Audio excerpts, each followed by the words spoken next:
Good afternoon, good afternoon, good afternoon, good afternoon, very good afternoon to all. क्या हाल भाई आप लोगों के? बढ़िया, फर्स्ट क्लास, शानदार जानदार, एकदम झकास। कैसे हो भाई आप सभी? Ravi, Keshav, Aman, Rahul, Shivam, Gauri, Nidhi, Palak, Sanjay, Srishti, Meena, Nikki, Avinash. A very good afternoon to all. स्वागत है आप सभी का इस, है ना, एसएससी प्रथम बैच 2025 में। और जैसे कि आप जानते हैं कि ये जो बैच है ये करियर बिल एप्लीकेशन पर फर्स्ट टाइम आया है।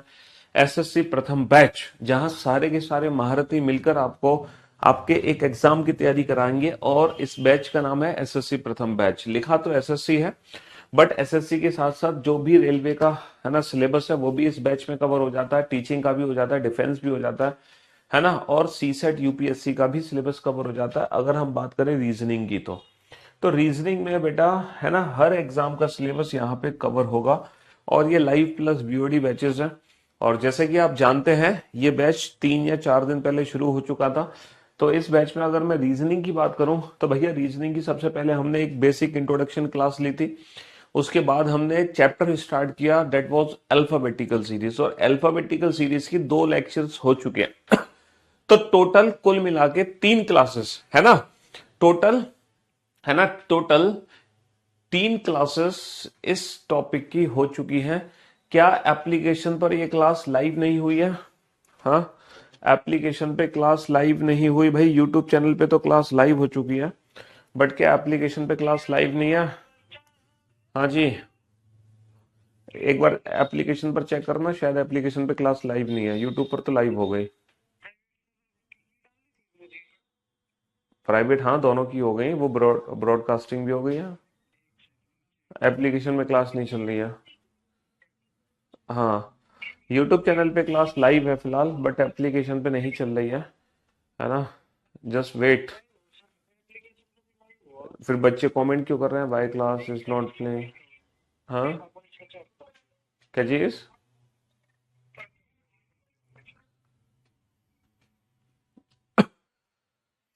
क्लास बच्चे बता रहे हैं एप्लीकेशन पे क्लास नहीं। एप्लीकेशन पे चलेगी बेटा, एप्लीकेशन पे भी लाइव हो जाएगी। यूट्यूब चैनल पर लाइव हो चुकी है, तो एप्लीकेशन पे भी क्लास लाइव हो जाएगी। हैव सम पेशेंस, थोड़ा सा पेशेंस रखें। पता नहीं कुछ टेक्निकल इश्यू होगा, उस रीजन की वजह से एप्लीकेशन पे लाइव नहीं हो पा रही है। यूट्यूब चैनल पर इसलिए लाइव क्लास चल रही है क्योंकि मैंने बच्चों से प्रॉमिस किया था कि इस बैच का जो पहला चैप्टर है अल्फाबेटिकल सीरीज, है ना, वो चैप्टर मैं कंप्लीट करूंगा यूट्यूब चैनल पर। सिर्फ 1 या 2 डेमो के तौर पे क्लासेस नहीं रखी जाएंगी। पूरा का पूरा चैप्टर जो हमने शुरू किया है अल्फाबेटिकल सीरीज, वो पूरा का पूरा चैप्टर, है ना, वो कंप्लीट चैप्टर यूट्यूब चैनल पे पढ़ाया जाएगा। हाँ जी। अभी भी लाइव नहीं हुई क्या एप्लीकेशन पर क्लास?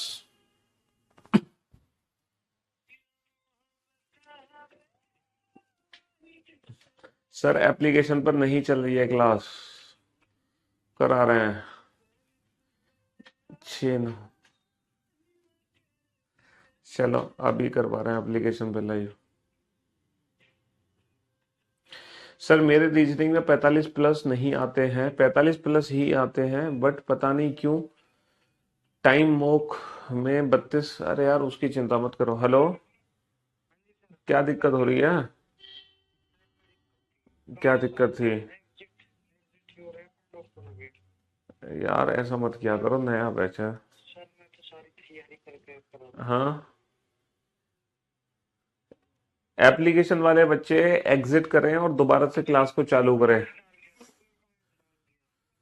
हाँ, जो एप्लीकेशन पर बच्चे क्लास देख रहे हैं करियर विल एप्लीकेशन पर, वो बच्चे बेटा क्लास से बाहर निकले, है ना, और दोबारा से क्लास को स्टार्ट कर लें। उनकी क्लास स्टार्ट हो जाएगी। तो अब हमारी जो क्लास है वो एप्लीकेशन और यूट्यूब चैनल दोनों पे लाइव हो चुकी है, कहीं कोई दिक्कत नहीं है। ठीक है। अच्छा, इस बैच में आप लोगों को स्पेशल बैच की वीओडी भी दी गई है। बेसिकली ये एक स्पेशल बैच ही है, समझ रहे हो, लाइव प्लस बीओडी दोनों। आपको रीजनिंग की भी रिकॉर्डेड क्लासेस मिलेंगी, है ना, इसकी भी बीओडी आपको मिलेगी फ्री ऑफ कॉस्ट, है ना। इंग्लिश की भी बीओडी फ्री ऑफ कॉस्ट मिलेगी, रीजनिंग की बीओडी भी फ्री ऑफ कॉस्ट मिलेगी, और जीएस की भी बीओडी आपको फ्री ऑफ कॉस्ट मिलेंगी। वीओडी के साथ साथ लाइव बैचेस तो है ही, है ना। मैथ्स की लाइव क्लासेस हो रही हैं सारी की सारी, और इंग्लिश की लाइव क्लासेस हो रही हैं सारी की सारी, रीजनिंग की भी लाइव क्लासेस होंगी सारी की सारी, और जीएस की भी लाइव क्लासेस होंगी, सारी की सारी लाइव क्लासेस को आप बाद में रिकॉर्डेड फॉर्म में भी देख सकते हो। ठीक है, तो बाकी मैथ्स को छोड़कर आपको बाकी तीनों सब्जेक्ट की वीओडी भी इस बैच में मिल रही है। मतलब कहने का मतलब है 1600 रुपये में धूम मची हुई है ना। 1600 कितनी फीस है? मात्र 1600। इस 1600 फीस में आपको सभी कुछ तो दिया जा रहा है। चार चार बैचेस दिए जा रहे हैं, लाइव बैचेस प्लस वीओडी आपको दी जा रही है 3 बैचेस की, प्लस 2 इयर्स आपको वैलिडिटी दी जा रही है ना। 2 साल की वैलिडिटी भी आपको दी जा रही है। तो ये सारी की सारी चीजें आपको दी जा रही हैं इस बैच के अंदर, एसएससी प्रथम बैच के अंदर। चलिए, तो हम लोगों ने सबसे पहला जो चैप्टर शुरू किया था डेट वॉज अल्फाबेटिकल सीरीज। मैंने आपको बताया था कि इस चैप्टर में टोटल कितनी सीरीज हैं जो हमें पढ़नी है? टोटल 9 सीरीज हैं जो हमें पढ़नी है।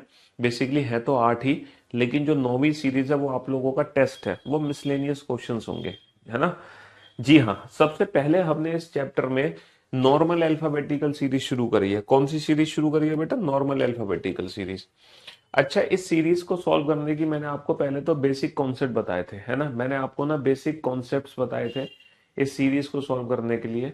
और उस बेसिक कॉन्सेप्ट्स के बाद, है ना, यार क्लास अभी तक भी लाइव नहीं हुई एप्लीकेशन पर, क्या मतलब है यार ये? 10 मिनट हो गए पूरे।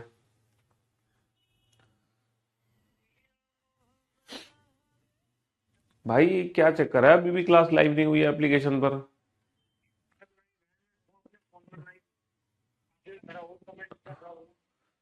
बच्चे तो बता ही नहीं रहे। दोबारा से सपोर्ट टीम से कमेंट करो और रीस्टार्ट करो क्लास। बहुत सारे बच्चे शायद पहले से जुड़ गए होंगे, उन्होंने कमेंट नहीं देखा होगा। एप्लीकेशन पर बच्चे बता रहे हैं क्लास नहीं चल रही है।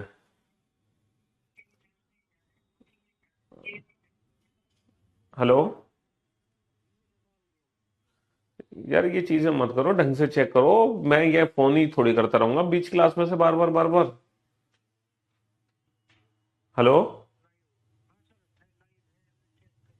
कैसे लाइव है? फिर बच्चे कमेंट कर रहे हैं कि लाइव नहीं हुई है। तुम्हारी स्पेशल लाइव कैसे हो गई क्लास? है? नहीं तो अब कैसे चल रही है?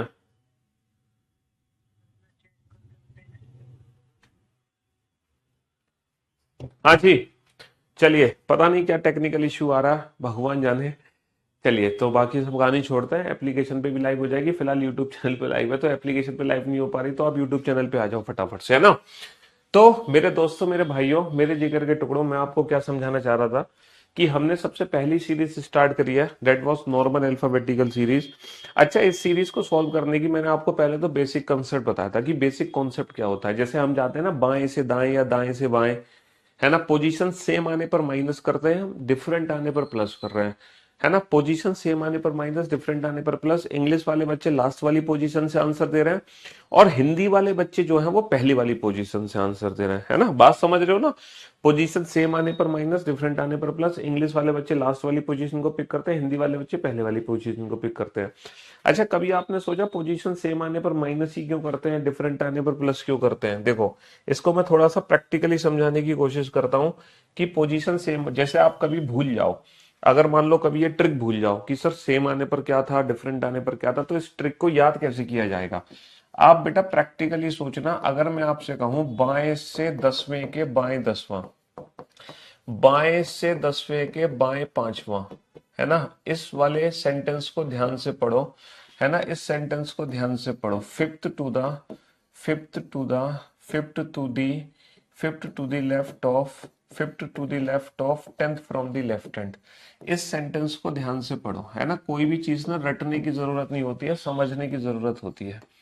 ये हमारा बेसिक कॉन्सेप्ट है, बाएं से 10वें के बाएं 5वां। तो पहले हमने इस क्वेश्चन को बिल्कुल बेसिक मेथड से सॉल्व किया था, फिर मैंने डायरेक्ट ट्रिक भी बताई थी सेम आने पर माइनस। तो सेम आने पर माइनस एग्जैक्टली हो क्यों रहा है?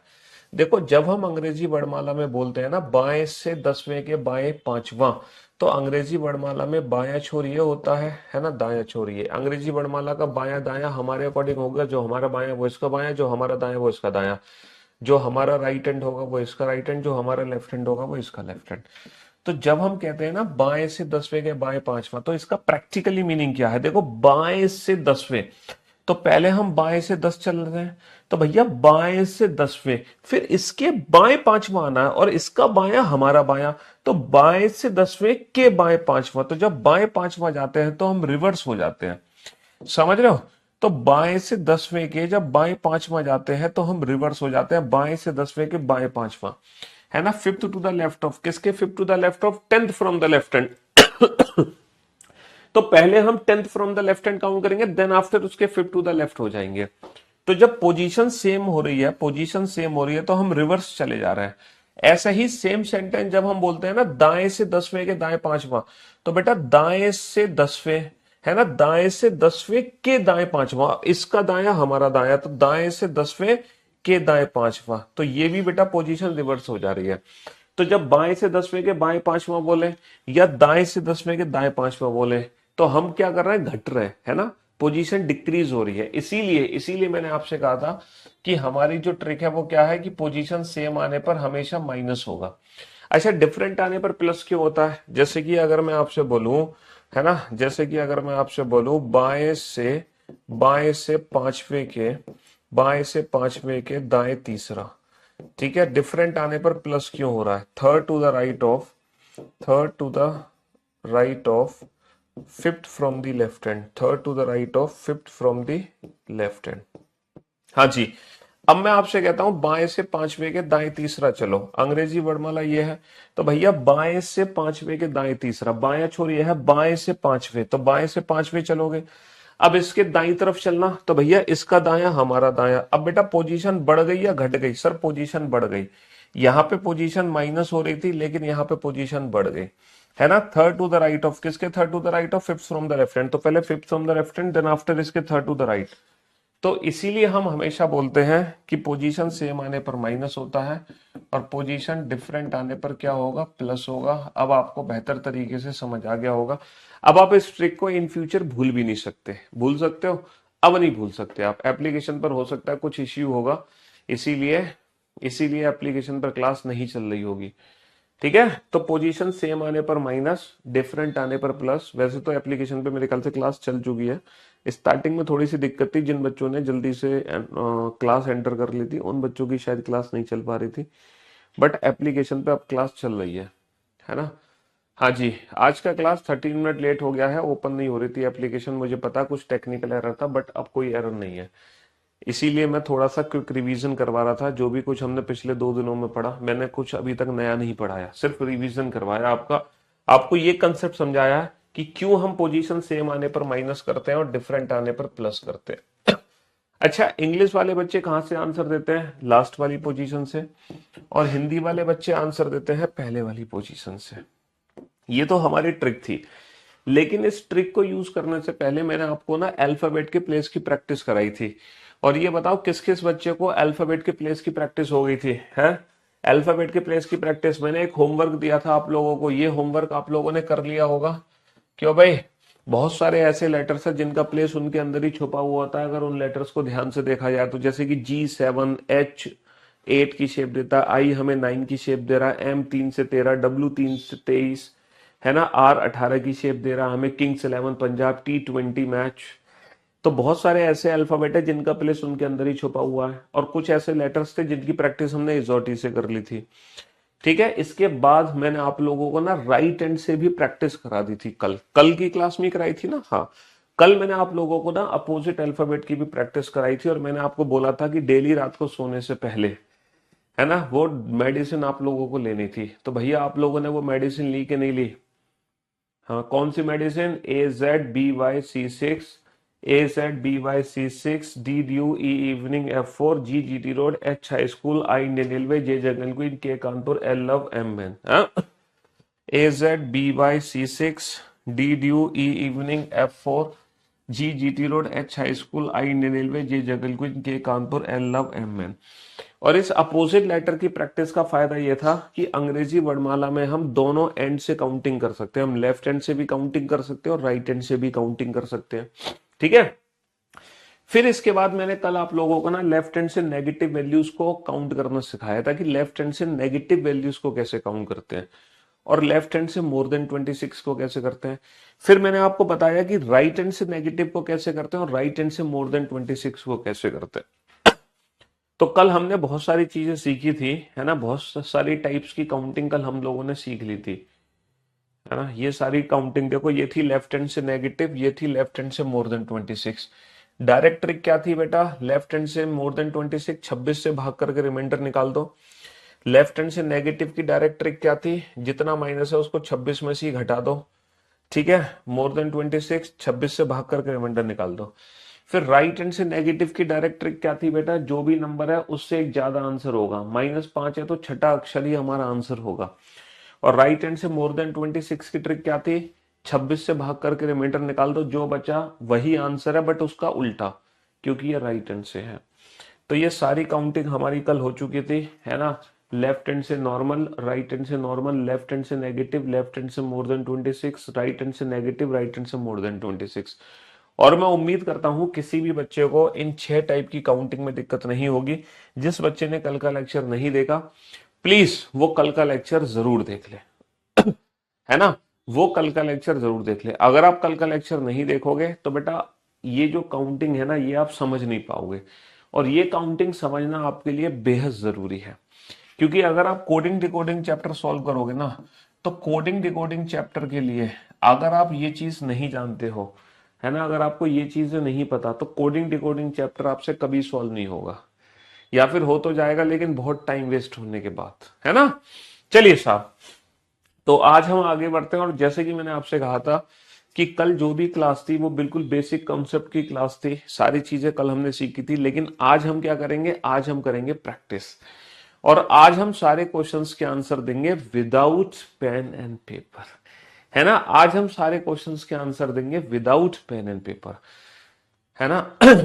हाँ जी, देखो रीजनिंग बुक जो चैप्टर वाइज है ना, वो लगभग मैंने यूट्यूब चैनल पे लगभग पूरी प्रैक्टिस करा दी। सिर्फ 4-5 चैप्टर बच रहे हैं उसके, सिर्फ 4-5 चैप्टर। पीवाईक्यू प्रैक्टिस मैंने कहा कि जब ये 2:30 बजे वाली क्लास बंद हो जाएगी, जब ये चैप्टर मैं पूरा करा दूंगा, उसके बाद पीवाईक्यू की प्रैक्टिस शुरू हो जाएगी। यूपीपी का पेपर आया था, वो प्रैक्टिस हमने कंप्लीट कराई थी। रेलवे का पेपर आ रहा है तो रेलवे की प्रैक्टिस भी हम करा ही रहे हैं हर शाम को 4 बजे। तो फिर तकलीफ कहाँ आ रही है। अब तुम कहो sir chapter wise practice, sir जब वॉचिंग चलेगी 40 वॉचिंग चलेगी 50-100, तो हम कैसे लाइव आके पढ़ाते हैं। हमें पढ़ाने के लिए कुछ बच्चे भी तो चाहिए लाइव के, नहीं चाहिए। क्यों भाई, आप किसी टीचर से पढ़ रहे हो और उस टीचर के पास ऑडियंस ही नहीं है पढ़ाने के लिए, तो किसको पढ़ाए। हाँ, क्यों भाई। तो आप शुरू में तो आपके अंदर जोश रहता है यूट्यूब चैनल पे, शुरू में तो 3,000 बच्चे लाइव थे, 4,000 बच्चे लाइव थे, लेकिन धीरे धीरे वो फ्रीक्वेंसी घटती चली गई। फिर आधे से ज्यादा किताब की प्रैक्टिस हो चुकी थी, फिर हमने वो बंद कर दी, क्योंकि हमें लगा कि आप पढ़ना ही नहीं चाहते हैं। क्यों भाई। हाँ, चलिए साहब, फटाक से अब इन क्वेश्चंस के आंसर दीजिए। 8 क्वेश्चन हम पहले 2 दिनों पहली क्लास में सॉल्व कर चुके हैं। पहली क्लास में हमने 8 क्वेश्चन सॉल्व किए थे। दूसरी क्लास में हमने एक भी क्वेश्चन सॉल्व नहीं किया। दूसरी क्लास में पूरा का पूरा कंसेप्ट और ट्रिक सीखी थी हमने।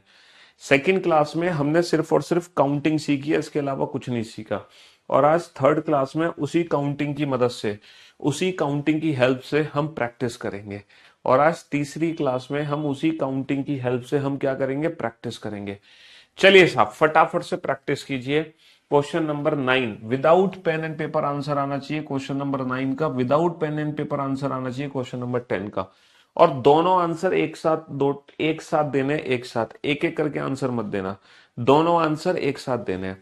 सर अगर राइट हैंड से माइनस का 31 आए तो क्या करेंगे। बेटा माइनस का 31 का मतलब मैंने आपसे क्या बोला, 26 का रिमाइंडर निकाल दो। 26 से कम 26 कितना बचा, 5, तो ये माइनस का 5 है। और माइनस का 5 बोले तो अंग्रेजी वर्णमाला का छठा अक्षर, क्योंकि माइनस के 5 को कैसे सॉल्व करना, इससे एक ज्यादा। या फिर आप दूसरे मेथड से कर सकते हो, माइनस के 31 का मतलब क्या हो गया, माइनस के 31 का मतलब हो गया इससे एक ज्यादा, यानी कि अंग्रेजी वर्णमाला का 32वां अक्षर। और 32वां अक्षर मतलब 26 का रिमाइंडर कितना हो जाएगा, 6, यानी कि छठा अक्षर एफ। अगर आपके कॉन्सेप्ट्स क्लियर हैं तो आप कोई भी मेथड अप्लाई करो, हर मेथड से आंसर सेम आएगा, हर मेथड से आंसर सेम आएगा। ठीक है जी हाँ, अगर आपके कॉन्सेप्ट्स क्लियर हैं और मेथड सही यूज कर रहे हो तो कोई भी मेथड अप्लाई करो। आंसर देने के कई तरीके होते हैं। चलिए साहब, अंग्रेजी वर्णमाला में कौन सा अक्षर बाएं से 7वें के बाएं 15वां होगा। मेरे भाई जब दोनों पोजीशन हमारी सेम आती है, जब दोनों पोजीशन सेम आती है तो सेम आने पर माइनस करते हैं। 7 माइनस का 15। हिंदी वाले बच्चे माइनस प्लस आगे से करते हैं, इंग्लिश में पीछे से। ये चीज मैंने पहले दिन डिस्कस करी थी। दोनों पोजीशन सेम आने पर माइनस 7 माइनस का 15 माइनस का 8। माइनस का 8 कहां से होगा बेटा? बाएं से होगा, है ना। दोनों पोजीशन हमारी सेम, सेम आने पर माइनस 7 माइनस का 15 माइनस का 8 माइनस का 8 फ्रॉम लेफ्ट हैंड। अब माइनस का 8 फ्रॉम लेफ्ट हैंड, बेटा माइनस का 8 कैसे सॉल्व करोगे बाएं से? तो माइनस का 8 मैंने कल क्या ट्रिक बताई थी बेटा? 26 से कितना पीछे जा रहा है? 8 पीछे जा रहा है। एक्चुअल में अंग्रेजी वर्णमाला का 18वां अक्षर हो गया, डेट इज आर।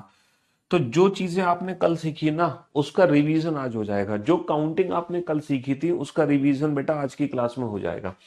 अंग्रेजी वर्णमाला में कौन सा अक्षर बाएं से 15वें के दाएं 15वां होगा? दोनों पोजीशन क्या है? दोनों पोजीशन डिफरेंट है।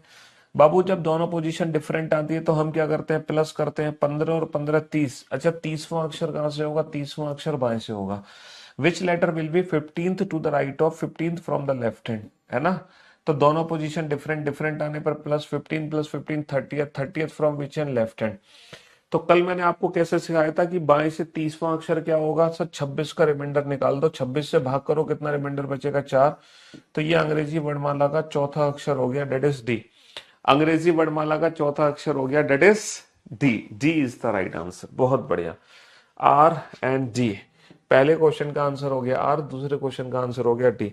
विदाउट पेन एंड पेपर इस क्वेश्चन का आंसर दीजिए जल्दी से।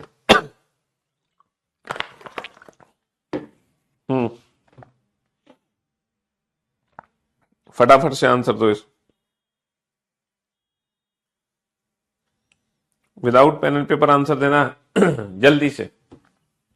अंग्रेजी वर्णमाला में कौन सा अक्षर बाएं से 16वें के दाएं 17वां होगा? दोनों पोजीशन क्या है? दोनों पोजीशन डिफरेंट। और जब पोजीशन डिफरेंट आती है तो प्लस 16 और 17 क्या होगा? 33। 33वां अक्षर क्या होगा? बाएं से होगा।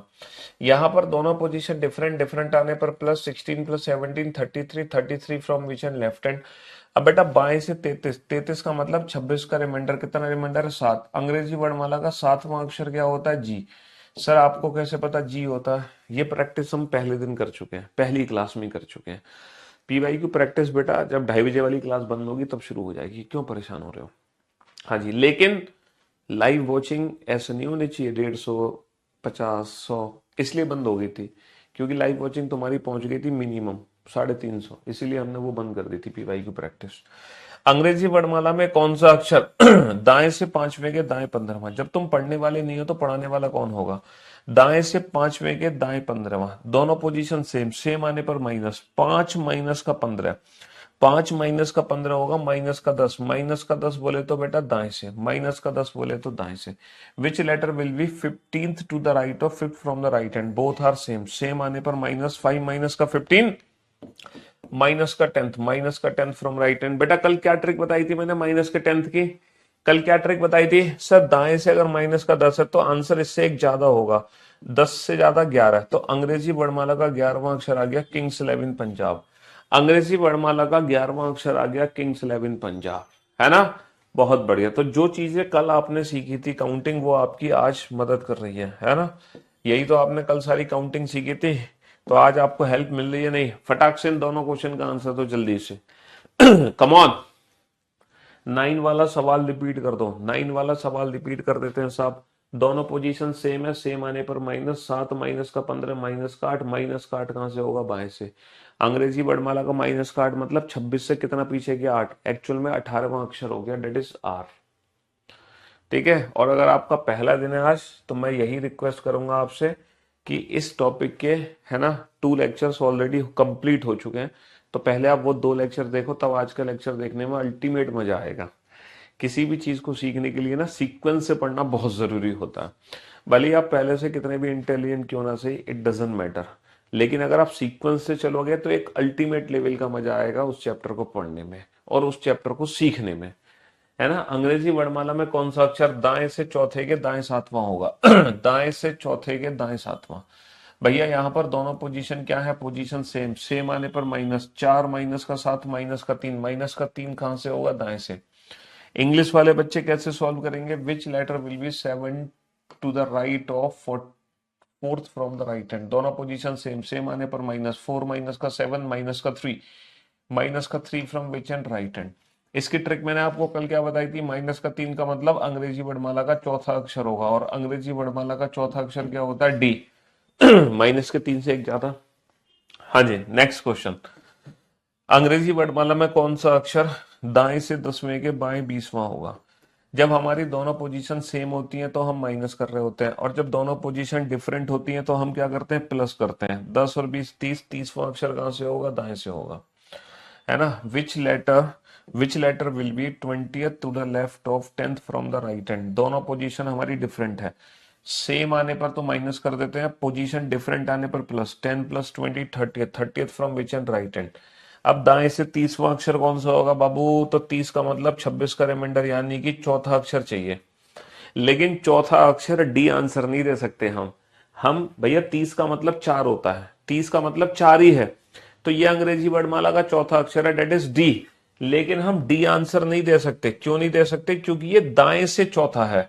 अगर ये बाएं से चौथा होता तो पक्का डी होता, ये दाएं से चौथा है तो डी का अपोजिट लेटर होगा। अपोजिट लेटर की प्रैक्टिस मैंने आपको कल कराई थी। डी का अपोजिट होता है ड्यू, डी का अपोजिट होता है ड्यू, यानी कि W is the right answer, W is the right answer. बहुत बढ़िया, शाबाश, वेरी गुड जॉब। चलिए साहब, नेक्स्ट 2 क्वेश्चंस पे आइए फटाफट से। क्वेश्चन नंबर 15 और क्वेश्चन नंबर 16। क्वेश्चन नंबर 15 और क्वेश्चन नंबर 16। चलिए, क्वेश्चन नंबर 16 फिर से आपको थोड़ा सा डिफरेंट क्वेश्चन दिखाई देगा। क्वेश्चन नंबर 16 फिर से आपको डिफरेंट क्वेश्चन दिखाई देगा। 15वां क्वेश्चन भी थोड़ा सा डिफरेंट क्वेश्चन है, 15वां क्वेश्चन भी डिफरेंट क्वेश्चन है। हम कैसे भूल गए, दोनों ही क्वेश्चन डिफरेंट है बाबू। अब इन दोनों क्वेश्चन में क्या खास बात है, अभी तक हम जितने भी क्वेश्चन कर रहे थे हर क्वेश्चन में सिर्फ 2 पोजीशन का यूज हो रहा था, या तो दोनों लेफ्ट या दोनों राइट, या लेफ्ट राइट या राइट लेफ्ट। टोटल 4 कॉम्बिनेशन बन रहे थे, 2 पोजीशन आ रही थी। लेकिन इस क्वेश्चन में क्या गड़बड़ है सर, 2 से ज्यादा पोजीशन है। अंग्रेजी वर्णमाला में कौन सा अक्षर बाएं से छठे के दाएं चौथे के बाएं तीसरा? तो जरूरी नहीं है कि एग्जाम में सारे क्वेश्चन 2 पोजीशंस वाले हो। एग्जाम में मोर देन 2 पोजीशन आ सकती है, 3 आ सकती है, 4 आ सकती है, 5 आ सकती है, 6 आ सकती है, कितनी भी पोजीशन आ सकती है। अब ये क्वेश्चन कैसे सॉल्व होगा, तो ऐसा नहीं कि इसके लिए कोई अलग से ट्रिक सीखनी है, कोई ट्रिक नहीं सीखनी है ना। जो ट्रिक आप ऑलरेडी सीख चुके हैं, जो कंसेप्ट मैंने आपको पहले दिन बताया था, वही कंसेप्ट यहां भी अप्लाई होगा, वही ट्रिक यहां भी अप्लाई होगी। भाई किसी भी टॉपिक में तो मल्टीपल टाइप्स के क्वेश्चन होते हैं, हजारों टाइप के प्रश्न होते हैं, बट ये थोड़ी कि हम हर प्रश्न के लिए अलग ट्रिक बनाएंगे, है ना। हमने हर चैप्टर के लिए, हर टॉपिक के लिए बस एक फिक्स अप्रोच और ट्रिक बनाई हुई है जो हर क्वेश्चन को डील करती है, समझ रहे हो, जब तक कि क्वेश्चन का पैटर्न चेंज ना हो जाए। तो अंग्रेजी वर्णमाला में कौन सा अक्षर बाएं से छठे के दाएं चौथे के बाएं तीसरा? तो सबसे पहले बेटा हिंदी वाले बच्चे ध्यान से सुनेंगे, सबसे पहले हिंदी वाले बच्चे ध्यान से सुनेंगे। हिंदी वाले बच्चे ये बताओ मुझे, मैंने क्वेश्चन को सॉल्व करने की ट्रिक क्या बताई थी? हिंदी वाले बच्चे कहां से आंसर देते हैं, आगे वाली पोजीशन से आंसर देते हैं ना। आगे वाली पोजीशन से आंसर देते हैं, बाएं से 6। तो हिंदी वाले बच्चे बेटा लिख लेंगे बाएं से 6, क्योंकि हिंदी वाले बच्चे आगे वाली पोजीशन से आंसर देते हैं। तो आगे क्या लिखा हुआ है, बाएं से 6, हमने लिख लिया बाएं से 6। लिख लिया बाएं से 6, अरे लिख लिया कि नहीं, बहुत बढ़िया। अब हमारी ट्रिक क्या थी, पोजीशन सेम आने पर माइनस, डिफरेंट आने पर प्लस, सेम आने पर माइनस, डिफरेंट आने पर प्लस। अब हम आगे बढ़ेंगे, आगे जितनी इस जैसी पोजीशन होंगी, जो बाएं होंगी बाएं, वो तो इसमें से माइनस हो जाएंगी, और जो दाएं होंगी वो इससे डिफरेंट होगा, तो डिफरेंट आने पर प्लस हो जाएगा। कंपैरिजन बेटा इसी से होगा, कंपैरिजन इसी से होगा। चलिए, सेम आने पर माइनस, डिफरेंट आने पर प्लस, वही ट्रिक है। दाएं से 4, बेटा दाया इससे डिफरेंट है, दाया इससे डिफरेंट है तो डिफरेंट आने पर प्लस कर देंगे। बाएं से 3, सर बाया इसके जैसा है, बाया इसके जैसा है, सेम आने पर माइनस कर देंगे। 6 और 4 10, 10 माइनस का 3 7। अंग्रेजी वर्णमाला में बाएं से 7वां, 7वां अक्षर क्या होता है अंग्रेजी वर्णमाला का, जी होता है। खत्म, वही ट्रिक है, वही कंसेप्ट है जो ऑलरेडी सीख चुके हैं। अब इंग्लिश वाले बच्चे कैसे सो डील करेंगे, सर इंग्लिश वाले बच्चे आंसर कहां देते हैं, हिंदी वाले तो आगे वाली पोजीशन से आंसर देते हैं, इंग्लिश वाले बच्चे आंसर देते हैं लास्ट वाली पोजीशन से, 6 फ्रॉम द लेफ्ट हैंड, है ना। इंग्लिश वाले बच्चे लास्ट वाली पोजीशन से आंसर देते हैं 6 फ्रॉम द लेफ्ट हैंड, तो उन्होंने 6 from the left hand pick कर लिया। अच्छा, इंग्लिश में माइनस प्लस रिवर्स होता है, तो हम पीछे चलेंगे उल्टा, fourth to the right, fourth to the right. अच्छा ये बता, राइट इससे डिफरेंट है या सेम, सर डिफरेंट है, तो डिफरेंट आने पर क्या ट्रिक है, प्लस कर दो। और आगे बढ़ो, third to the left, third to the left. अच्छा लेफ्ट इसके जैसा है, इससे सेम है या डिफरेंट है? सर लेफ्ट इससे सेम है, सेम आने पर माइनस, 6 + 4 10 माइनस का 3 7, seventh from which end? Left hand, seventh from left hand, that is G, G is the right answer. तो वही ट्रिक है बेटा, पोजीशन सेम आने पर माइनस, डिफरेंट आने पर प्लस, बस फर्क सिर्फ इतना है, इंग्लिश वाले बच्चे लास्ट वाली पोजीशन को पिक करेंगे, हिंदी वाले बच्चे पहले वाली पोजीशन को पिक करेंगे। चलिए साहब अब हम इस क्वेश्चन को बनाते हैं। अंग्रेजी वर्णमाला में कौन सा अक्षर बाएं से सातवें? हिंदी वाले बच्चे पहले वाली पोजीशन को पिक कर लेंगे, बाएं से सातवें। हालांकि पेन पेपर की जरूरत नहीं है, लेकिन आप लोगों को समझाने के लिए मुझे पेन पेपर की जरूरत पड़ रही है। बाएं से सातवें, के दाएं छठा, भैया इसके दाई और छठा, इससे दाया, दाया इससे डिफरेंट है, डिफरेंट आने पर प्लस। के दाएं चौथा, बेटा दाएं चौथा, दाया इससे डिफरेंट है, इसी को रेफरेंस बनाना है, रेफरेंस इसी को बनाना है। दाया इससे डिफरेंट है, डिफरेंट आने पर प्लस। 7 और 6 13 और 4 17, अंग्रेजी वर्णमाला का बाईं ओर से 17वां अक्षर। एक्चुअल में अंग्रेजी वर्णमाला का 17वां अक्षर क्या होता है बेटा? OP Q 15 16 17, Q is the right answer, Q is the right answer. अच्छा इसी क्वेश्चन को अगर हम इंग्लिश में डील करते हैं तो कैसे करते हैं? इंग्लिश वाले बच्चे लास्ट वाली पोजीशन को पिक करेंगे, seventh from the left hand. English वाले बच्चे लास्ट वाली पोजीशन को पिक करेंगे, seventh from the left hand. अब आप रिवर्स चलो, 6 to the right, 6 to the right, right इससे डिफरेंट है भैया, राइट इससे डिफरेंट है तो डिफरेंट आने पर क्या कर देंगे? डिफरेंट आने पर प्लस कर देंगे, है ना। Fourth to the right, fourth to the right, right इससे डिफरेंट है, डिफरेंट आने पर प्लस कर देंगे। 7 + 6 13 + 4 17, 17th from the left hand, that is Q, 17th from the left hand, that is Q, Q is the right answer. तो कहने का मतलब है चाहे 2 पोजीशन का क्वेश्चन हो, चाहे मोर देन 2 पोजीशन का क्वेश्चन हो, किसी में कोई दिक्कत? दोनों क्वेश्चन उड़ा सकते हो ना हवा में, वो भी विदाउट पेन एंड पेपर, चाहे 2 पोजीशन का हो चाहे मोर देन 2 पोजीशन का हो, इससे कोई फर्क ही नहीं पड़ता।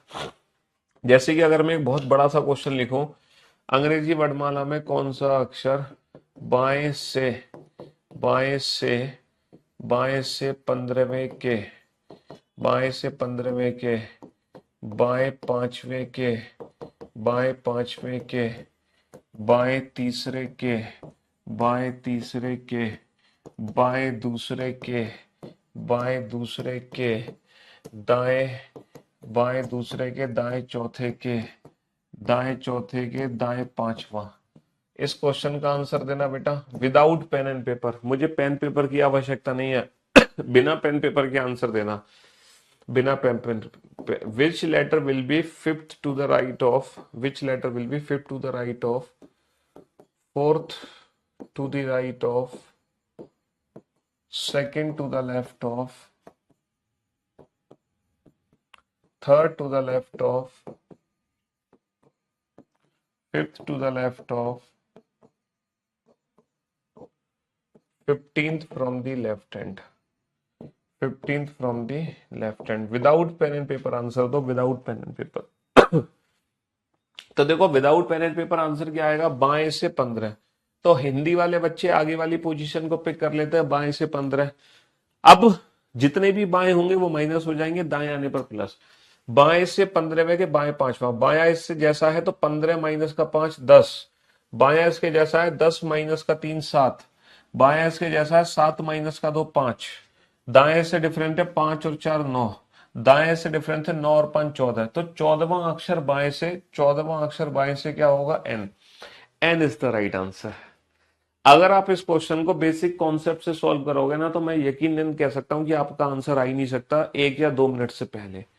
1-2 मिनट से पहले आप आंसर दे ही नहीं सकते। लेकिन अगर आप without pen and paper trick use करते हैं तो मुश्किल से 10 या 15 सेकंड लगेंगे। कहने का मतलब है क्वेश्चन पढ़ के खत्म करोगे इतनी देर में तो आंसर आ जाएगा, क्वेश्चन पढ़ के खत्म करोगे इतनी देर में तो आंसर आ जाएगा आपका। ठीक है, तो सेम आने पर माइनस, डिफरेंट आने पर प्लस, सिंपल। कोई डाउट, कोई कंफ्यूजन? कोई डाउट नहीं। चाहे 2 पोजीशन का क्वेश्चन हो चाहे मोर देन 2 पोजीशन का क्वेश्चन हो, इससे कोई फर्क ही नहीं पड़ता, है ना, कोई फर्क नहीं पड़ता। चलिए साहब भैया फीस थोड़ी सी बढ़ गई 100-200 रुपए, तो इसमें हम क्या करें? फिर और बढ़ जाएगी फीस। जब ऑफर था, 8 दिन ऑफर चला था, तब आप सो रहे थे, तो इसमें गलती किसकी है, मेरी या आपकी? बट फिर भी 100-200 से इतना बड़ा नुकसान नहीं होगा। ठीक है, अभी भी कोई ज्यादा फीस नहीं है, 1800 रुपये फीस है, 1600 रुपये डिस्काउंट था, 200 रुपये में क्या होगा है? क्यों भाई? ऑफलाइन क्लास में जब हम जाते हैं तो हमें एक बैच की फीस देनी पड़ती है 30 से 40 हजार रुपए, और उसके बावजूद फिर ऑफलाइन क्लास में आने जाने का किराए भाड़े का खर्चा अलग, फिर उसके बावजूद हॉस्टल में रहने का खर्चा अलग, और फिर उसके बावजूद समय बर्बादी अलग। तो बहुत सारी दिक्कतें होती हैं। हाँ, ये तो कुछ भी नहीं है, 1600 1800 रुपये, और तुम्हारे पॉकेट में हम एनी टाइम है, और तुम इस चीज के लिए परेशान होगे तो भाई कैसे जीवन में आगे बढ़ोगे? हैं, कितनी सैलरी मिलेगी तुम्हें पहली बार सरकारी नौकरी से पहले महीने की? अब बात सिर्फ सैलरी की नहीं है, बात है ना, बात है हमारे जीवन की, बात है हमारे परिवार की। अगर एक बच्चा परिवार में से सरकारी नौकरी पे लगता है तो वो सिर्फ अपने लिए नहीं, वो अपने आने वाली जनरेशन, है ना, अपने माँ बाप और अपने से जुड़े लोगों को, है ना, ठीक है, तो मतलब बहुत सारा चेंज हो जाता है उसके सराउंडिंग्स में। सिर्फ एक सरकारी नौकरी आपको नहीं बदलेगी, पूरे आपके सिस्टम को बदल देगी, है ना जी। चलिए साहब, फटाफट से आंसर दो बेटा। Without pen and paper answer आना चाहिए जल्दी से।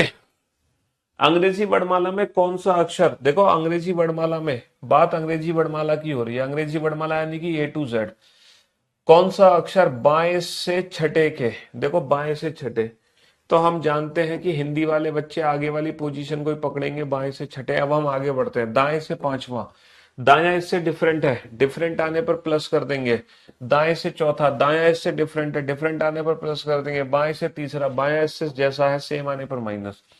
6 और 5 11 और 4 15, माइनस का 3 12। बाएं से 12वां, 12वां अक्षर क्या होता है अंग्रेजी वर्णमाला का? 12L, है ना। इंग्लिश वाले बच्चे 6 from the left hand, English वाले बच्चे लास्ट वाली पोजीशन को पिक करते हैं, 6 फ्रॉम द लेफ्ट हैंड। अब आप रिवर्स चलो, fifth to the right, fifth to the right, right इससे डिफरेंट है, डिफरेंट, डिफरेंट आने पर प्लस कर देंगे। Fourth to the right, right right right इससे डिफरेंट है, डिफरेंट आने पर प्लस कर देंगे, है ना। Third to the left, third to the left, third to the left, left इसके जैसा है सेम आने पर माइनस कर देंगे। 6 + 5 11 + 4 15, माइनस का 3 12, 12 from left hand, that is L is the right answer, L is the right answer. बहुत बढ़िया। अंग्रेजी वर्णमाला में कौन सा अक्षर दाएं से 10वें? भैया काउंटिंग हो रही है दाएं से 10वें, हिंदी वाले बच्चे दाएं से 10 को पिक कर लेंगे, दाएं से 10। अब हम आगे बढ़ते हैं, दाएं से छठा, दाया इसके जैसा है सेम आने पर माइनस, सेम आने पर माइनस। बाएं से पांचवा, बाया इससे डिफरेंट है, डिफरेंट आने पर प्लस, ठीक है। बाएं से चौथा, बाया इससे डिफरेंट है, डिफरेंट आने पर प्लस। 10 माइनस का 6, 4 और 5 9 और 4 13। अंग्रेजी वर्णमाला का 13वां अक्षर। इंग्लिश वाले बच्चे बेटा 10th from the right hand, last वाली पोजीशन को पिक कर लेंगे, 10th from the right hand. अब हम रिवर्स चलेंगे, 6 to the right, right right इसके जैसा है सेम आने पर minus. Fifth to the left, left इससे डिफरेंट है, डिफरेंट आने पर plus. And fourth to the left, left इससे डिफरेंट है, डिफरेंट आने पर प्लस। तो भैया 10 माइनस का 6, 4 + 5 9 + 4 13, 13। बहुत सारे बच्चे एम आंसर दे रहे हैं, जो बच्चे एम आंसर दे रहे हैं इस क्वेश्चन का वो मुर्गा बन जाए, जो बच्चे एम आंसर दे रहे हैं मुर्गा बन जाए, जोर से चिल्लाए कुकड़ को। जिनका भी आंसर एम है वो मुर्गा बन के चिल्लाए कुकड़ को, उनकी शायद दिमाग की नसें थोड़ी सी ब्लॉक है। जब आप मुर्गा बनोगे तो वो दिमाग की नसें आपकी खुल जाएंगी। तो जिन बच्चों का आंसर एम है वो मुर्गा बने और चिल्लाए बेटा कुकड़ को, ताकि थोड़ी सी दिमाग की नसें तुम्हारी सी खुल जाए। दिमाग की नसें खुलना बहुत जरूरी है ना बेटा। एम आंसर आप तब देते जब ये काउंटिंग बेटा, ये काउंटिंग राइट की जगह लेफ्ट से होती, ये काउंटिंग दाएं की जगह बाएं से होती, तो तुम्हारा एम आंसर बिल्कुल ठीक था। लेकिन अब आप एम आंसर नहीं दे सकते, अब आप क्या दोगे? एम का जस्ट अपोजिट आंसर। क्या दोगे? एम का जस्ट अपोजिट आंसर। समझ रहे हो? एम का उल्टा क्या होता है? एम का उल्टा होता है, क्या बताया था कल? मैन। एम का उल्टा होता है एन। एम का उल्टा आंसर दोगे क्योंकि ये दाएं से काउंटिंग हो रही है राइट हैंड से। ये भी तो चेक करोगे ना काउंटिंग एग्जैक्टली हम कर कहां से रहे हैं, हम बाएं छोर से कर रहे हैं या दाएं छोर से कर रहे हैं, ये पता होना बहुत जरूरी है। हम राइट हैंड से कर रहे हैं या लेफ्ट हैंड से काउंटिंग कर रहे हैं, ये पता होना बहुत जरूरी है।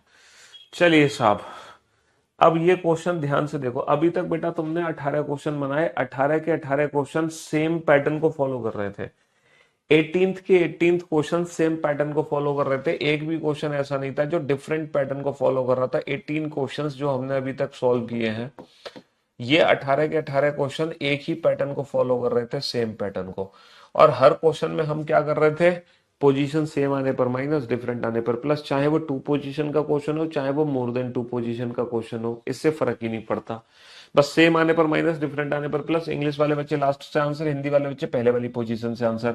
और इन 18 क्वेश्चन में 6 टाइप की काउंटिंग हो रही थी, 6 टाइप की। एक तो लेफ्ट हैंड से नॉर्मल काउंटिंग हो रही थी, राइट हैंड से नॉर्मल हो रही थी, लेफ्ट हैंड से नेगेटिव हो रही थी, लेफ्ट हैंड से मोर देन 26 हो रही थी, राइट हैंड से नेगेटिव हो रही थी, और राइट हैंड से मोर देन 26 हो रही थी। तो इन 18 के 18 क्वेश्चंस में 6 टाइप की काउंटिंग हमने सीख ली, और ये सारे के सारे क्वेश्चन सेम पैटर्न पे थे, जिसमें पोजीशन सेम आने पर माइनस, डिफरेंट आने पर प्लस कर रहे थे। लेकिन ये जो 19वां क्वेश्चन है, क्या ये इसी 18 क्वेश्चंस की तरह ही है या थोड़ा सा अलग क्वेश्चन है?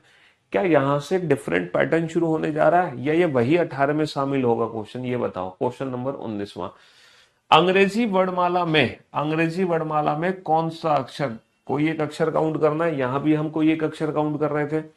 अंग्रेजी वर्णमाला में कौन सा अक्षर बाएं से चौथे और बाएं से 18वें अक्षर के ठीक बीच में होगा? हाँ जी, तो सर ऐसा लग रहा है ये तो थोड़ा सा अलग क्वेश्चन है। अंग्रेजी वर्णमाला में कौन सा अक्षर बाएं से चौथे और बाएं से 18वें के ठीक बीच में होगा? Which letter is exactly midway between 4th from the left hand and 18th from the left hand? यहां पर यहां पर बीच का अक्षर चाहिए। अभी तक जो हम काउंटिंग कर रहे थे वो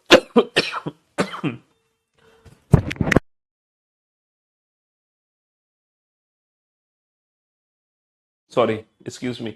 हाँ जी, अभी तक जो हम काउंटिंग कर रहे थे वो क्या कर रहे थे, बाएं से चौथे के बाएं 18वां, बाएं से 18वें के बाएं चौथा, इस टाइप की काउंटिंग थी। लेकिन अब हमें ना बीच का अब हमें बीच का अक्षर कैलकुलेट करना है, मिडवे बिटवीन। तो वही चीज है, पहले हम चलेंगे मैंगो लाइफ, आम जिंदगी, ममास मेथड, है ना। बेसिक कॉन्सेप्ट से इस क्वेश्चन को सॉल्व करेंगे, बिल्कुल बेसिक तरीके से। तो अंग्रेजी, which letter will be exactly midway between 4th from the left hand and 18th from the left hand? बाएं से चौथे और बाएं से 18वें अक्षर के ठीक बीच का अक्षर, बाएं से चौथा अक्षर क्या होता है अंग्रेजी वर्णमाला में? डी। बाएं से 18वां अक्षर क्या होता है? आर। तो भैया डी और आर के ठीक बीच में क्या अक्षर है? पूरी सीरीज लिख डालो, D E F G H, D E F G H I J K L M N O P Q R. पूरी सीरीज लिख दी हमने, डी टू आर। और भैया डी और आर के ठीक बीच में कौन सा अक्षर है? तो बिल्कुल बेसिक तरीके से इस क्वेश्चन को सॉल्व करेंगे। डी और आर के ठीक बीच में कौन सा अक्षर है? तो भैया ई से क्यू कट गया, बिल्कुल कट गया। एफ से पी कट गया, बिल्कुल कट गया। जी से ओ कट गया, बिल्कुल कट गया। एच से एन कट गया, बिल्कुल कट गया। आई से एम कट गया, बिल्कुल कट गया। जे से एल कट गया, बिल्कुल कट गया। तो डी और आर के ठीक बीच में कौन सा अक्षर निकल कर आ गया? के अक्षर निकल कर आ गया, बिल्कुल बेसिक मेथड से। दिस इज ममाज मेथड, है ना, ये ममाज मेथड है। अब हम चलते हैं डैडीज मेथड पे, पपास मेथड पे, यानी कि मैंटोज जिंदगी। हाँ हाँ जी। तो मेरे दोस्तों, मेरे भाइयों, अब इस क्वेश्चन को अगर हम विदाउट पेन एंड पेपर करना चाहते हैं तो कैसे डील करेंगे? देखो, जब भी हमसे बीच का अक्षर निकलवाए, जब भी हमसे ठीक बीच का अक्षर निकलवाए, तब हमें पता है क्या करना है कुछ नहीं करना। ऐसा मत करना कि सेम आने पर माइनस, वो तो अलग कंसेप्ट हो गया ना। बीच का अक्षर जब भी निकलवाएगा आपको कुछ नहीं करना, आप दोनों नंबर का एवरेज निकाल दो। एवरेज बोले तो बेटा औसत, आप दोनों नंबर का एवरेज निकाल दो, औसत, बात खत्म। वही अपना आंसर होगा, है ना। जब भी बीच का नंबर निकालना हो तो आप दोनों नंबर का एवरेज निकाल दो, वही हमारा आंसर होगा, बात खत्म। तो बेटा बाएं से चौथे और बाएं से 18वें अक्षर के ठीक बीच में कौन सा अक्षर होगा? 4 और 18 का एवरेज कितना बनता है? 18 और 4 22, 22 बटा तो 11। तो अंग्रेजी वर्णमाला का 11वां अक्षर हो गया, that is K. K is the right answer, that is K is the right answer. लेकिन जब हम एवरेज निकालेंगे ना, जब हम एवरेज निकालेंगे तो एवरेज निकालने की कुछ टर्म्स एंड कंडीशन है ना। टीएनसी अप्लाई होगा यहां पर टीएनसी अप्लाई है। अब यहां पर टीएनसी क्या अप्लाई है? टर्म्स एंड कंडीशंस क्या अप्लाई होंगी? टर्म्स एंड कंडीशन ये अप्लाई होंगी कि एवरेज तभी निकलेगा जब ये दोनों पोजीशन सेम एंड से होंगी, सेम एंड यानी कि या तो दोनों लेफ्ट हैंड से होनी चाहिए या दोनों राइट हैंड से। भैया औसत तब निकलेगा जब दोनों पोजीशन हमारी बाएं छोर से या दोनों ही दाएं छोर से हो, पहली कंडीशन। दूसरी कंडीशन यह है कि एवरेज निकलने के बाद आंसर हमारा उसी एंड से बनेगा जिस एंड में दोनों पोजीशन है। अगर दोनों पोजीशन लेफ्ट हैंड में तो आंसर बनेगा लेफ्ट हैंड से 11th। अगर दोनों पोजीशन राइट हैंड में तो ये आंसर बनता राइट हैंड से 11th। Got it. तो एवरेज कब निकलेगा? Both position should be from same and. Average तब निकलेगा जब दोनों स्थितियां एक ही छोर से होनी चाहिए। एवरेज निकलने के बाद आंसर भी उसी एंड से होगा जिस एंड में दोनों पोजीशन है। कुछ बच्चों के पेट में दर्द हो गया होगा, उनको लग रहा है सर अगर एवरेज ही ना निकले तब हम क्या करेंगे? अगर एवरेज ही ना निकले तब हम क्या करेंगे? उसके लिए थोड़ा पेशेंस रखेंगे। उसके लिए क्या करेंगे? थोड़ा पेशेंस रखेंगे। तो बताएंगे आपको आगे चल के कि अगर एवरेज नहीं निकलता तब आपको क्या करना है। फिलहाल जब तक एवरेज निकलना है तब तक तो क्वेश्चन बनाओ, जब तक एवरेज निकलना है तब तक तो क्वेश्चन बनाओ। अगला question without pen and paper होना चाहिए। अंग्रेजी वर्णमाला में कौन सा अक्षर बाएं से छठे और बाएं से 20वें अक्षर के ठीक बीच में होगा? अंग्रेजी वर्णमाला में कौन सा अक्षर बाएं से छठे और बाएं से 20वें अक्षर के ठीक बीच में होगा? तो बेटा ठीक बीच का अक्षर निकालना है। ठीक बीच का अक्षर, तो ठीक बीच का अक्षर कैसे निकालोगे? एवरेज 6 और 20 26, 26 बटा तो 13 और 13वां अक्षर बेटा लेफ्ट हैंड से ही है। और अंग्रेजी वर्णमाला का 13वां अक्षर क्या होता है? M. M is the right answer, है ना। Which letter is exactly midway between 6 from the left hand and 20th from the left hand? तो दोनों का एवरेज निकाल दो, दोनों का एवरेज निकाल दो, बात खत्म। चलिए इन दोनों क्वेश्चन के आंसर बेटा एक साथ आने चाहिए, एक एक करके मत देना, एक साथ चाहिए दोनों क्वेश्चन के आंसर, वो भी विदाउट पेन एंड पेपर। अंग्रेजी वर्णमाला में कौन सा अक्षर दाएं से चौथे और दाएं से 16वें के ठीक बीच में होगा? Which letter is exactly midway between 4th from the right hand and 16th from the right hand? है ना, दाएं से चौथे और दाएं से 16वें अक्षर के ठीक बीच का अक्षर चाहिए, है ना। अंग्रेजी वर्णमाला में कौन सा अक्षर दाएं से तीसरे और दाएं से 21वें अक्षर के ठीक बीच में होगा? Which letter is exactly midway between 3rd from the right hand and 21st from the right hand? इनके बीच का अक्षर निकालना है। इसकी डायरेक्ट ट्रिक बड़ी सिंपल सी ट्रिक है। क्या करना है? एवरेज करना है। 4 और 16 20, 20 बटा दो 10। किसी भी बच्चे ने गलती से जे आंसर देने की कोशिश तो नहीं करी है? जिसने भी जे आंसर देने की कोशिश करी है, मुर्गे बनने में तुम्हारी कमी रह गई थी, तुम्हें थोड़ी देर और मुर्गा बनना पड़ेगा। जिसने भी जे आंसर दिया उसको थोड़ी देर और मुर्गा बनना पड़ेगा। अरे मेरे भाई, ये 10वां अक्षर बेटा इस बार राइट हैंड से है ना कि लेफ्ट हैंड से। तो जे का उल्टा आंसर देंगे जंगल क्वीन। जंगल क्वीन, तुम बेटा जंगल की रानी को भूल गए, जंगल क्वीन। तो Q is the right answer. J answer तब होता है जब both position should be from left. अगर both position will be from, both positions, है ना, were from left hand, then definitely हमारा जे आंसर होता। But both positions are from right hand, इसीलिए हम जे का उल्टा आंसर देंगे जंगल क्वीन। चलिए एवरेज निकालो। 3 और 21 24, 24 बटा दो 12। तो हमारा आंसर एल तो नहीं आ रहा, कोई बच्चा एल तो आंसर नहीं दे रहा। एल आंसर तब देते हैं when both positions were from the left hand. अगर दोनों स्थितियां लेफ्ट हैंड से होती तो डेफिनेटली एल आंसर होता। बट क्योंकि ये दोनों पोजीशन राइट हैंड से हैं तो एल का उल्टा आंसर देंगे लव। एल का उल्टा आंसर क्या है? लव। लव को भूल तो नहीं गए हम? लव को कैसे भूल जाएंगे हैं? बचपन से जब हम पैदा हुए तब से हमारा सपना था कि बड़े होकर हमें लव करना है। क्यों भाई? दो ही चीजों के लिए तो बड़े हो रहे हैं हम, नौकरी और चलिए साहब बनाइए इन दोनों क्वेश्चन को। अब जो तुम्हारे पेट में दर्द था ना कि सर अगर सर अगर एवरेज ना निकले तो हम क्या करेंगे, या फिर अगर दोनों पोजीशन सेम एंड से ना हो, अगर दोनों पोजीशन सेम एंड से ना हो तो हम क्या करेंगे? तो जो तुम सोच रहे थे ना कि अगर दोनों पोजीशन सेम एंड से ना हो या एवरेज ना निकले, तो उसके लिए ये क्वेश्चन है, उसके लिए ये क्वेश्चन है। बनाओ इन दोनों क्वेश्चन को, जल्दी से बनाओ फटाफट से, कम ऑन।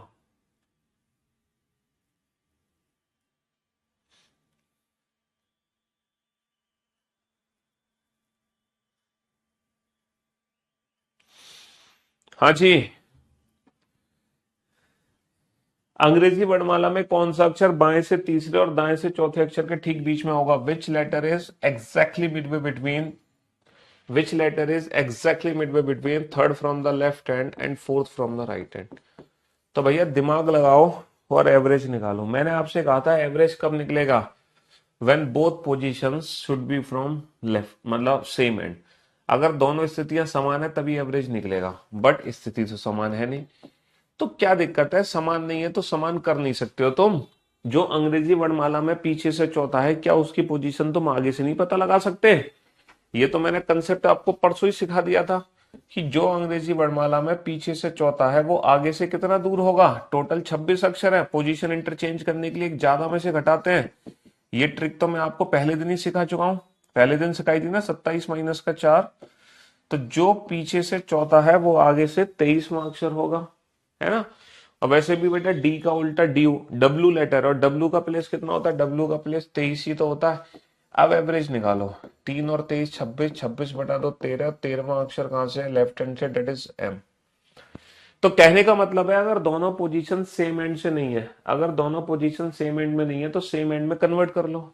अब आप में से कुछ सोच सकते हैं कि सर आपने दोनों पोजीशन को लेफ्ट हैंड में ही क्यों कन्वर्ट किया, आपने दोनों पोजीशन को राइट हैंड में क्यों नहीं कन्वर्ट किया? अब मेरा तो आंसर अलग आ गया, राइट हैंड में कन्वर्ट करके। तो बाबू तो राइट हैंड में कन्वर्ट कर लो, उससे कोई फर्क नहीं पड़ता। जो लेफ्ट से थर्ड है वो राइट से कितना दूर है? 27 माइनस का 3 24, और ये तो राइट हैंड से फोर्थ है ही। अब एवरेज निकाल दो, 24 और 4 28, 28 बटा दो 14। तो बेटा 14वां अक्षर एन आंसर मत दे देना, एन मत देना आंसर, एन का उल्टा दो ना। क्यों? क्योंकि ये जो 14th लेटर है ना ये राइट हैंड से है, राइट हैंड से। तो एन का उल्टा क्या होता है? मैन। तो भी आंसर हमारा एम ही आना है। तो कहने का मतलब है दोनों पोजीशन को सेम करो, चाहे तो दोनों को लेफ्ट में करो, चाहो तो दोनों को राइट में करो, उससे फर्क नहीं पड़ता, आंसर सेम ही आएगा, है ना? आंसर सेम ही आना है, चाहे आप दोनों को लेफ्ट में कन्वर्ट करो पोजीशंस को, चाहे दोनों को राइट में। पोजीशन कन्वर्ट करने की ट्रिक मैंने आपको पहले दिन ही समझा दी थी। क्लास मंडे टू फ्राइडे होती है, बिल्कुल सही जवाब। आप आज सैटरडे को क्लास क्यों ले रहे हो? क्योंकि हमारी मंडे ट्यूसडे किसी रीजन से क्लासेस ऑफ रहेंगी, उसको कंपनसेट करने के लिए मैं सैटरडे को क्लास ले रहा हूँ, है ना? क्योंकि मंडे ट्यूसडे क्लासेस ऑफ रहेंगी। हो सकता है नेक्स्ट सैटरडे को भी क्लास ले लो, क्योंकि, है ना, कंपनसेट तो करना पड़ता है ना भाई। वीक में अगर आपकी छुट्टी हो जा रही है किसी रीजन से, है ना, तो वो कंपनसेट कर लेते हैं हम सैटरडे वाले दिन, क्या दिक्कत है? तो अगर पोजीशन सेम नहीं है तो पहले पोजीशन सेम बना लो, पोजीशन सेम नहीं है तो पहले पोजीशन सेम बना लो।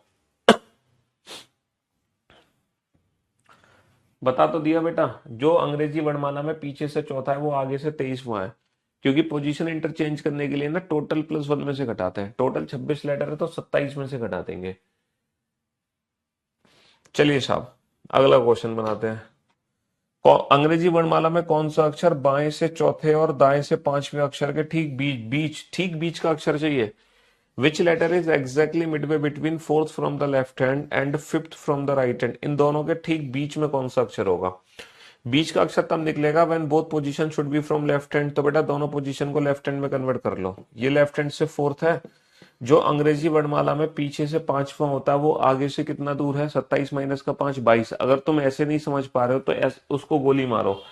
ये बताओ ये कौन सा लेटर है? राइट हैंड से फिफ्थ कौन सा लेटर है? सर ई का उल्टा इवनिंग, वी, वी लेटर है ना, वी।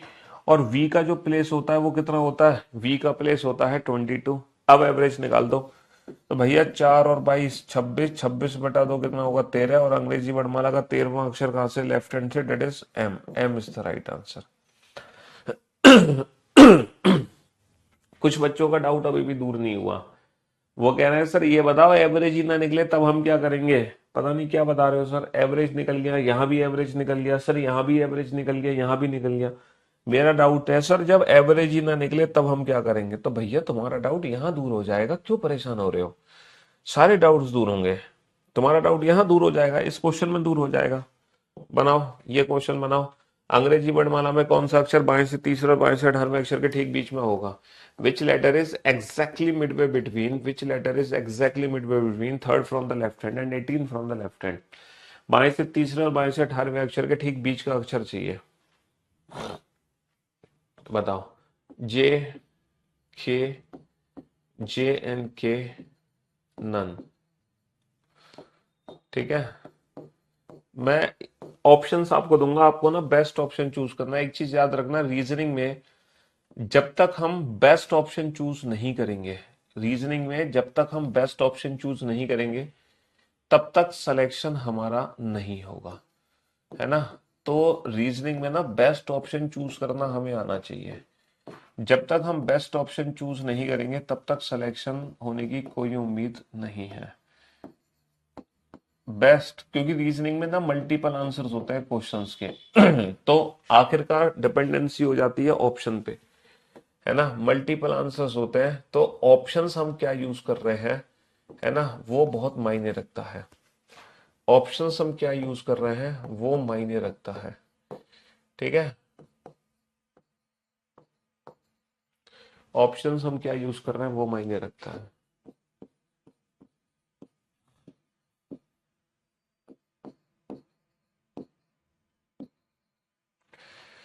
चलिए साहब,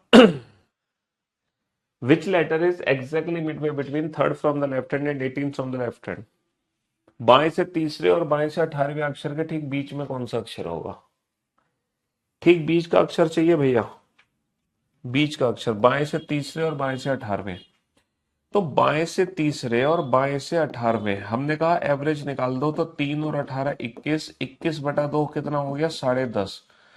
और अंग्रेजी वर्णमाला में तो 10.5वां अक्षर कोई होता नहीं है, अंग्रेजी वर्णमाला में तो 10.5 तो कोई होता नहीं है। इसका मतलब फंस गए सर, इसका मतलब पता है क्या, अब इनके बीच में एक नहीं दो अक्षर है। जब एवरेज नहीं निकलता ना, जब एवरेज नहीं निकलता तो बीच में एक नहीं दो अक्षर होता है। प्रूफ कर लेते हैं। देखो, बाएं से तीसरा अंग्रेजी वर्णमाला में सी होता है, CDEFGHIJK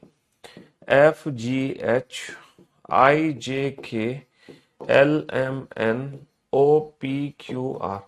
तो हमें चाहिए सी और आर के ठीक बीच का अक्षर, क्योंकि बाएं से तीसरा सी है, बाएं से 18वां आर है। सी और आर के ठीक बीच में कौन सा अक्षर है, जरा कैलकुलेट करना। सर डी से क्यू कट गया, ई से पी कट गया, एफ से ओ कट गया, जी से एन कट गया, एच से एम कट गया, आई से एल कट गया, और फाइनली जे से के कट गया। यानी कि सी और आर के ठीक बीच में तो एग्जैक्टली कोई अक्षर है ही नहीं। सी और आर के ठीक बीच में एग्जैक्टली कोई अक्षर नहीं है, अगर है तो फिर यहाँ पे एक नहीं दो अक्षर है। तो जब एवरेज नहीं निकलता तो बीच में एक नहीं दो अक्षर होते हैं, दो। तो जे एंड के, तो अगर हमारे विकल्प में कहीं भी जे एंड के ऑप्शन दिया हुआ है, अगर हमारे विकल्प में कहीं भी जे एंड के ऑप्शन दिया हुआ है तो हम हमेशा जे एंड के ऑप्शन को ही चूज करेंगे, हमेशा हमेशा जे एंड के ऑप्शन को चूज करेंगे। तो इस क्वेश्चन की जो प्रायोरिटी होगी आंसर देने की, वो फर्स्ट प्रायोरिटी होगी जे एंड के। तो जे एंड के अगर कहीं पर भी ऑप्शन है चारों में से, तो हम हमेशा जे एंड के ऑप्शन ही चूज करेंगे। अगर जे एंड के ऑप्शन नहीं है तब दूसरी जो प्रायोरिटी होगी वो हमारी होगी नन। अगर नन, अगर मान लो जे एन के, देखो यहाँ नहीं है, यहाँ भी जे एन के नहीं है, यहाँ भी नहीं है, यहाँ भी जे एन के नहीं है, यहाँ भी, तो इसको छोड़कर कहीं भी जे एन के नहीं था। अगर कहीं और होता जे एन के तो हम जे एन के ही ऑप्शन चूज कर लेते, बट है नहीं। अब क्या करें, तो सर अगर जे एन के ऑप्शन नहीं दे रखा है तब हम जो ऑप्शन चूज करेंगे वो चूज करेंगे नन। तब हम जो ऑप्शन चूज करेंगे वो ऑप्शन चूज क्या करेंगे, वो ऑप्शन चूज करेंगे नन। अगर एग्जाम में जे एन के ऑप्शन नहीं दे रखा तब हम ऑप्शन चूज करेंगे नन। तो हमने भाई साहब नन ऑप्शन चूज कर लिया। और अगर नन ऑप्शन भी नहीं है फिर क्या करोगे, ना जे एन के है ना नन है। देखो ना पे, यहाँ पे ना तो जे एन के है ना नन, ना तो जे एन के है ना नन, ना तो जे एन के है ना नन। अब क्या करेंगे, तो सर जे और के में से कोई भी एक लेटर होगा, जो भी लेटर होगा उसी को आंसर बना देना, जो भी लेटर होगा उसी को आंसर बना देना। जैसे कि जे और के में से जे है, सर जे और के में से के है, उसी को आंसर। क्योंकि जब तक हम बेस्ट ऑप्शन चूज नहीं करेंगे तब तक हमारा आंसर ही नहीं आएगा। तो अंग्रेजी वर्णमाला में बाएं से तीसरे और बाएं से 18वें अक्षर के ठीक बीच में कौन सा अक्षर है, दो अक्षर है, जे एन के। अगर जे एन के अक्षर है तो यही है, वरना जे और के भी कट गए तो बीच में कोई भी अक्षर नहीं है, नन। और अगर ये भी ऑप्शन नहीं है तो फिर कोई भी ऑप्शन चूज कर लो। अब आप में से कुछ ऐसे महारथी हैं जो पता है क्या सोच रहे हैं, जो ये सोच रहे हैं कि सर अगर ये वाली सिचुएशन आ जाए तब क्या करेंगे। ना तो सर यहाँ पे जे एंड के ऑप्शन है चूज करने के लिए, ना ही सर यहाँ पे नन ऑप्शन है चूज करने के लिए, और ना ही सर जे और के अलग अलग है, क्योंकि यहाँ पे जे और के दोनों एक साथ आ गए। या तो सिर्फ जे होता तो जे को चूज करते, सिर्फ के होता तो के को चूज करते। आप में से कुछ महारथी पक्का यही सोच रहे होंगे कि सर अगर ये वाला केस है तब हम क्या करेंगे। तो मेरे दोस्तों, मेरे भाइयों, मेरे जिगर के टुकड़ों, this is called printing mistake. इसको बोलते हैं प्रिंटिंग मिस्टेक। यहाँ पे चाहे जे ऑप्शन चूज करो, चाहे के ऑप्शन चूज करो, दोनों ऑप्शन के तुम्हें मार्क्स मिल जाएंगे, दोनों के दोनों ऑप्शन के मार्क्स मिल जाएंगे। तो reasoning it's all about options. पूरी की पूरी रीजनिंग बेटा एग्जाम में दिए गए विकल्पों पर ही निर्भर करती है। डाइस चैप्टर जब हम पढ़ेंगे तो डाइस का कोई भी क्वेश्चन बिना ऑप्शन के सॉल्व ही नहीं होता है। मतलब कुछ हो जाते हैं लेकिन मोस्ट ऑफ द क्वेश्चन नहीं होते हैं, और ऑप्शन के हिसाब से आंसर भी बदलते रहते हैं, है ना। तो रीजनिंग में यही सब चीजें हैं कि हमें बेस्ट ऑप्शन चूज करना आना चाहिए। ठीक है, तो अगर मान लो ये चारों विकल्प एक साथ है तो इसमें जो बेस्ट ऑप्शन है वो ये है, ये चारों विकल्प एक साथ है तो ये वाला है, ये चारों विकल्प एक साथ है तो ये वाला, इन चारों में ये वाला ऑप्शन, इन चारों में ये वाला, और इन चारों में ये दोनों में से कोई भी चूज कर लो। और मैंने सारी की सारी कॉम्बिनेशन ले ली है, कोई भी कॉम्बिनेशन, है ना, कोई भी कॉम्बिनेशन बच नहीं रहा। बताओ कोई भी कॉम्बिनेशन बच गया, कोई कॉम्बिनेशन बचा, कोई भी कॉम्बिनेशन यहाँ पे बचा नहीं। आपके दिमाग में कुछ भी फितूर आ रहा होगा ना, सर अगर ये चार विकल्प हैं तो वो चारों विकल्प यहाँ पे दिखाई दे रहे होंगे तुम्हें। मैंने हर टाइप के कॉम्बिनेशन को यूज कर लिया, हर टाइप के कॉम्बिनेशन को। तीसरा वाला मिस्टेक कैसे हो गया बेटा, नन ऑप्शन। अगर देखो जे एन के नहीं है, ये हमारी ऑप्शंस की प्रायोरिटी है, सबसे पहले हमें जे एन के ऑप्शन को खोजना है, खोज लिया। अगर ये नहीं है तो फिर हम नन ऑप्शन को खोजेंगे, नन ऑप्शन को खोज लिया। बाकी इनके साथ क्या है हमें फर्क ही नहीं पड़ता, सबसे पहले इसको देखो, ये नहीं है तो इसको देखो, वरना फिर जे और के में से कोई भी एक ऑप्शन। जे के नहीं है तो जे, और जे नहीं है तो फिर के। और ये प्रिंटिंग मिस्टेक थी। सर ये तो आपने बिल्कुल बेसिक मेथड समझा दिया, पूरी सीरीज लिखकर बेसिक मेथड समझा दिया, लेकिन इस क्वेश्चन को डायरेक्ट कैसे सॉल्व करेंगे एग्जाम में। तो मेरे दोस्तों, मेरे भाइयों, जब एवरेज नहीं निकलता ना तो इसका मतलब बीच में दो अक्षर होते हैं। कौन कौन से दो अक्षर होते हैं, कौन कौन से दो अक्षर होते हैं? एक बार तो 0.5 को कम कर दो, एक बार 0.5 को ज्यादा कर दो। तो 10.5 में से 0.5 कम करोगे तो बचेगा 10, 10.5 में 0.5 ऐड कर दोगे तो बनेगा 11। इसका मतलब अब बीच में दो अक्षर है, 10 और 11। 10वां होता है जे, 11वां होता है के। तो हमारा आंसर आ गया जे एंड के। हमारा आंसर क्या आ गया, जे एंड के। हाँ जी, तो हमारा आंसर आ गया जे एंड के। चलिए साहब, अब आप इस क्वेश्चन को बनाइए। अंग्रेजी वर्णमाला में कौन सा अक्षर बाएं से चौथे और दाएं से 19वें अक्षर के ठीक बीच का होगा? भैया बाएं से चौथे और बाएं से 19वें अक्षर के ठीक बीच का अक्षर चाहिए। बाएं से चौथे और बाएं से 19वें अक्षर के ठीक बीच का अक्षर। बाएं से चौथे और बाएं से 19वां जो अक्षर होता है अंग्रेजी वर्णमाला में, इन दोनों के ठीक बीच में कौन सा अक्षर आता है? Which letter is exactly midway between fourth from the left hand and 19th from the left hand in English alphabetical series? तो इन दोनों का एवरेज क्या निकलेगा, 4 और 19 23, और 23/2 कितना होगा, 23/2 होगा 11.5। 23/2 होगा 11.5। तो इसका मतलब वही चीज है कि बीच में कोई एक अक्षर नहीं है। बीच में कितने अक्षर हैं, बीच में दो अक्षर हैं, बीच में दो अक्षर हैं। एक बार 0.5 की वैल्यू को कम कर दो तो 11, एक बार 0.5 की वैल्यू को एक्स्ट्रा कर दो तो 12, यानी कि 11वां और 12वां दोनों ही अक्षर ठीक बीच में होंगे। तो 11 अक्षर होता है के, 12वां अक्षर होता है एल। तो K and L is the right answer, K and L is the right answer. और अगर मान लो के एंड एल ऑप्शन ही नहीं दिया हुआ तो फिर हम कौन सा ऑप्शन चूज करेंगे, नन। और अगर नन भी नहीं है तो फिर के और एल में से जो होगा वो चूज कर लेना। ठीक है जी। और अगर ये दोनों ही आगे, नन भी नहीं है के एंड एल भी नहीं है, तो फिर प्रिंटिंग मिस्टेक है, फिर जो मर्जी वो चूज करो, कोई फर्क नहीं पड़ेगा। समझ रहे हो? हाँ जी। तो कहने का मतलब है इस चैप्टर में हमने दो टाइप के क्वेश्चन किए। इस चैप्टर में हमने दो टाइप के क्वेश्चन किए। पहली टाइप थी कि पोजीशन सेम आने पर माइनस, डिफरेंट आने पर प्लस। इंग्लिश वाले बच्चे लास्ट वाली पोजीशन से आंसर, हिंदी वाले बच्चे पहली वाली पोजीशन से आंसर। दूसरी टाइप जो पढ़ी है इस चैप्टर में, वो पढ़ी है हमने बीच का अक्षर निकालना।